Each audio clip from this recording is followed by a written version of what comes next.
So guys, no, sa kamatis, hindi ako naglalagay ng liso. Tinatanggal ko talagang liso. Kasi ang liso kasi guys, yan, napasok yan sa ating katawan. So, hindi siya maganda, no? Kasi may maliliit na part yan guys eh. So, tanggalin talaga ang liso, ha? Tanggalin ang liso. Kagaya dito guys, oh. Walang liso. Bago siya slice eh. Ha? Pero mo natanggalan ng liso, ganyan. No? Ganyan. Ito lang siya eh. Huwag kayong magluto na hindi nakahugas. Kailangan bago lutuin, bago i-slice, hugas talaga siya. Gaya ng okra. Saya na, hugas na siya. No? Kasi napasok po sa katawan. So, kailangan natin linisan ng maigi na.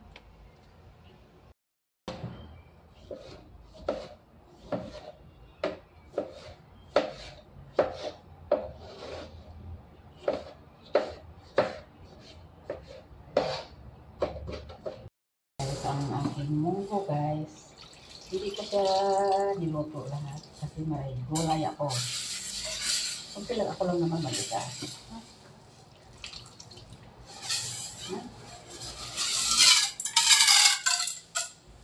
Guys, pakuluan.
Guys, malapit na siya maluto ang ating pinataang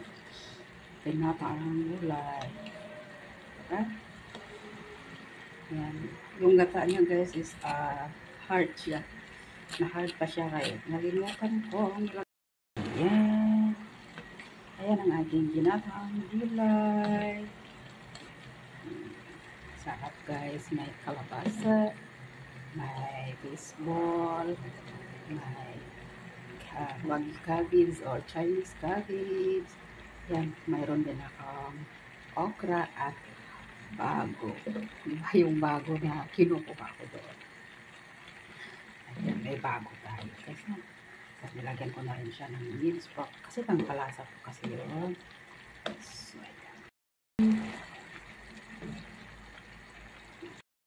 ayan ang aking kinatang gulay. May isang baseball, squash, Chinese cabbage, mayroon siyang pork, mayroon siyang tomato, may okra or ladyfingers, mayroon siyang bago, may munggo.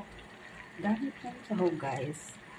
Yan po. Masarap po talaga siya guys. Tapos, ginisa ko lang siya sa ahos. Tapos, ang timpla ko dito is only asin. Yan diba guys? Ang sarap. Basta, ano talaga guys, hinahanap natin yung pagkain natin. Ano? Siya guys, ang ating gulay. Meron kang okra, squash, bago, ayan, baseball, and also ganyan support, and munggo. Ayan guys, ang sarap talaga kayo. Mix po siya guys. So, ayan, diba? Ang sarap ang food natin guys. Ano siya guys, ang ating ginataang gulay. Meron siyang baseball, meron siyang okra, squash, munggo, bago, wagyu beans, and pork. Yan. Gisa ko lang siya sa ahos. Yan guys, ang sarap po guys. Yan, kain na tayo.